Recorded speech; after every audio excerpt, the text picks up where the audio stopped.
5 Weeks in a Balloon, or Journeys and Discoveries in Africa, by 3 Englishmen, by Jules Verne, translated by William Lackland.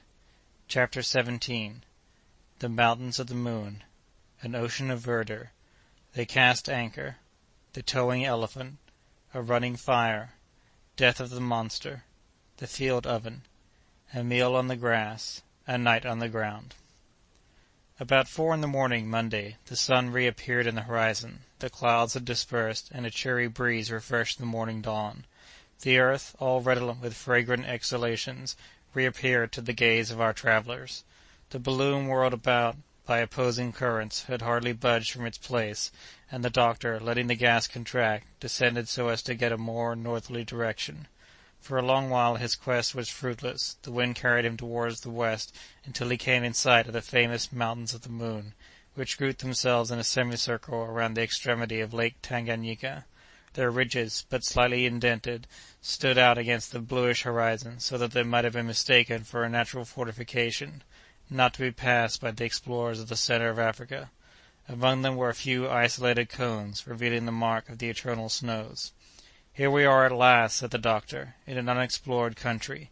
Captain Burton pushed very far to the westward, but he could not reach those celebrated mountains. He even denied their existence, strongly as it was affirmed by Speke, his companion. He pretended that they were born in the latter's fancy, but for us, my friends, there is no further doubt possible. "Shall we cross them?" asked Kennedy. "No, if it please God. I am looking for a wind that will take me back toward the equator. I will even wait for one, if necessary, and will make the balloon like a ship that casts anchor until favorable breezes come up."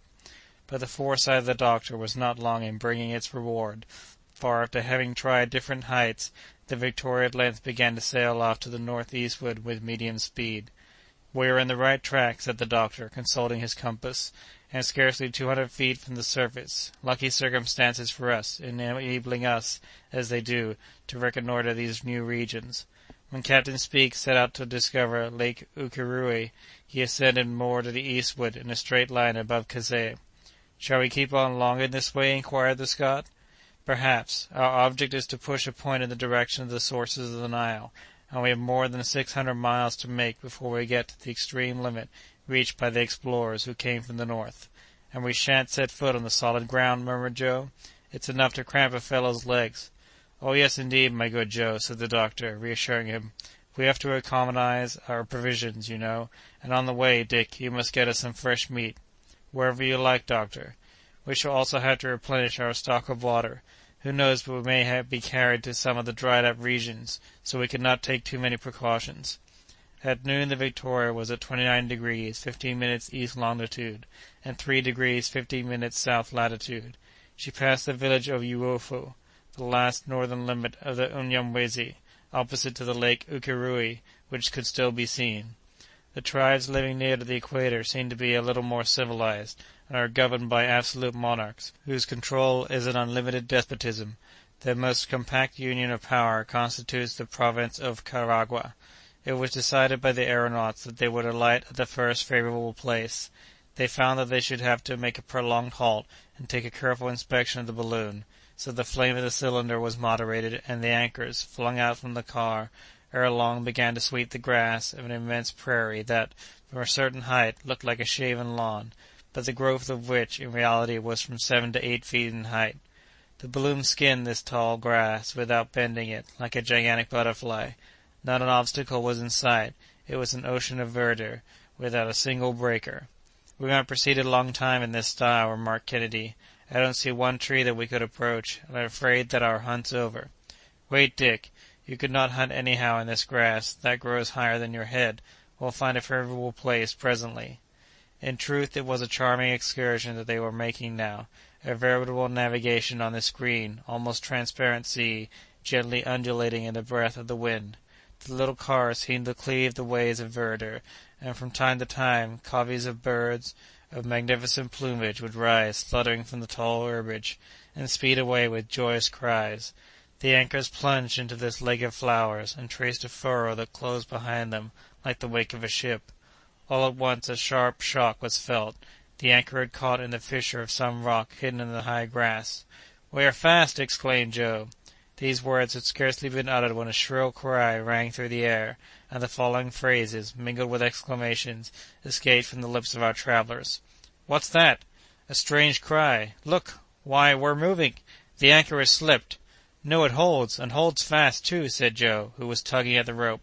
"It's the rock, then, that's moving."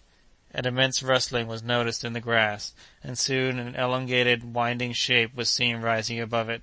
"A serpent!" shouted Joe. "A serpent!" repeated Kennedy, handling his rifle. "No," said the doctor, "it's an elephant's trunk." "An elephant, Samuel?" And as Kennedy said this, he drew his rifle to his shoulder. "Wait, Dick, wait! That's a fact. The animal's towing us. And in the right direction, Joe, in the right direction." The elephant was now making some headway, and soon reached a clearing where his whole body could be seen. By his gigantic size, the doctor recognized a male of a superb species. He had 2 whitish tusks, beautifully curved, and about 8 feet in length, and in these the shanks of the anchor had firmly caught. The animal was vainly trying with his trunk to disengage himself from the rope that attached him to the car. "Get up! Go ahead, old fellow!" shouted Joe, with delight, doing his best to urge this rather novel team. "Here is a new style of traveling. No more horses for me. An elephant, if you please."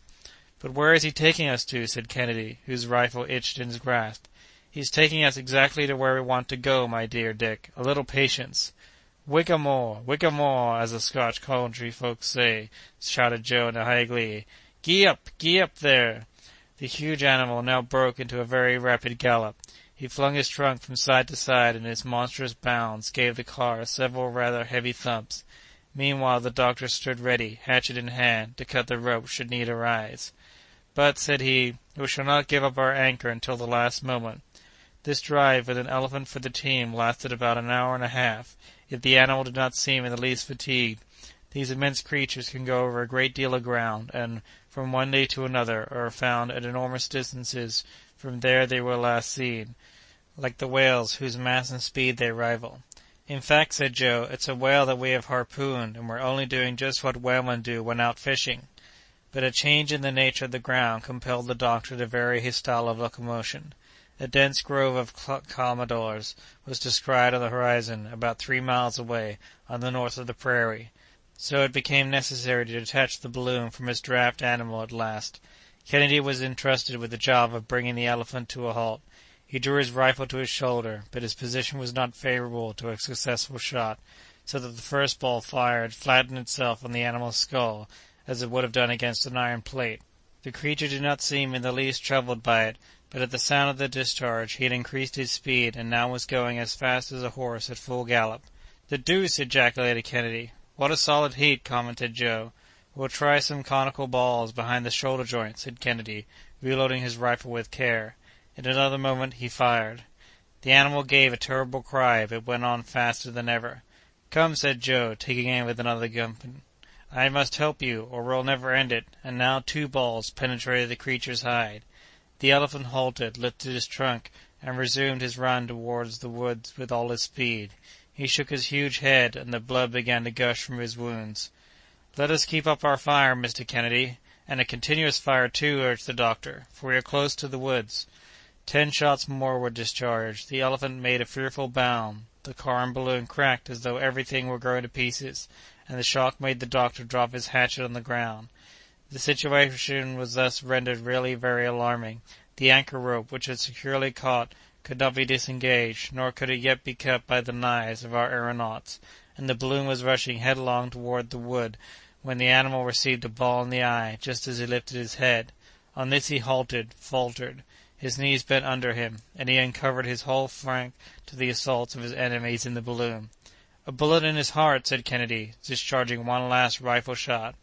The elephant uttered a long bellow of terror and agony, then raised himself up for a moment, twirling his trunk in the air, and finally fell with all his weight upon one of his tusks, which he broke off short. He was dead. "His tusk broken!" exclaimed Kennedy. "Ivory, too, that in England would bring 35 guineas per 100 pounds." "As much as that?" said Joe, scrambling down to the ground by the anchor rope. "What's the use of sighing over it, Dick?" said the doctor. "Are we ivory merchants? Did we come hither to make money?" Joe examined the anchor and found it solidly attached to the unbroken tusk. The doctor and Dick leapt out on the ground, while the balloon, now half emptied, hovered over the body of the huge animal. "What a splendid beast!" said Kennedy. "What a mass of flesh! I never saw an elephant of that size in India." "There's nothing surprising about that, my dear Dick. The elephants of Central Africa are the finest in the world. The Andersons and the Cummings have hunted so incessantly in the neighborhood of the Cape that these animals have migrated to the equator, where they are often met with in large herds. In the meanwhile, I hope," added Joe, "that we'll taste a morsel of this fellow. I'll undertake to get you a good dinner at his expense. Mr. Kennedy will go off and hunt for an hour or two. The doctor will make an inspection of the balloon, and while they're busy in that way, I'll do the cooking." "A good arrangement," said the doctor. "So do as you like, Joe." "As for me," said the hunter, "I shall avail myself of the 2 hours' recess that Joe has condescended to let me have. Go, my friend, but no imprudence. Don't wander too far away." "Never fear, doctor," and so saying, Dick, shouldering his gun, plunged into the woods. Forthwith Joe went to work at his vocation. At first he made a hole in the ground, 2 feet deep. This he filled with the dry wood that was so abundantly scattered about, where it had been strewn by the elephants, whose tracks could be seen where they had made their way through the forest. This hole filled, he heaped a pile of faggots on it, a foot in height, and set fire to it. Then he went back to the carcass of the elephant, which had fallen only about 100 feet from the edge of the forest. He next proceeded adroitly to cut off the trunk, which might have been 2 feet in diameter at the base. Of this he selected the most delicate portion, and then took with it one of the animal's spongy feet. In fact, these are the finest morsels, like the hump of the bison, the paws of the bear, and the head of the wild boar. When the pile of faggots had been thoroughly consumed inside and outside, the whole, cleared of the cinders and hot coals, retained a very high temperature. The pieces of elephant meat, surrounded with aromatic leaves, were placed in the extempore of the oven, and covered with hot coals. Then Joe piled up a second heap of sticks over all, and when it had burned out the meat was cooked to a turn.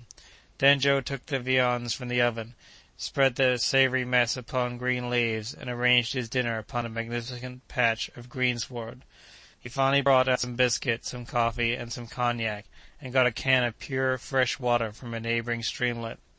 The repast thus prepared was a pleasant sight to behold, and Joe, without being too proud, thought that it would also be pleasant to eat.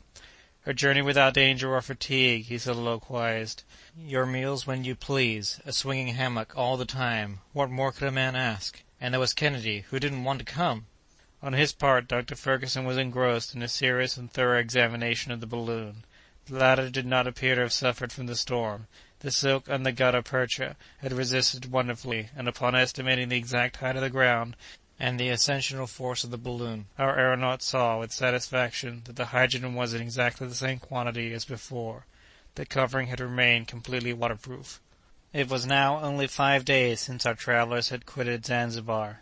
Their pemmican had not yet been touched.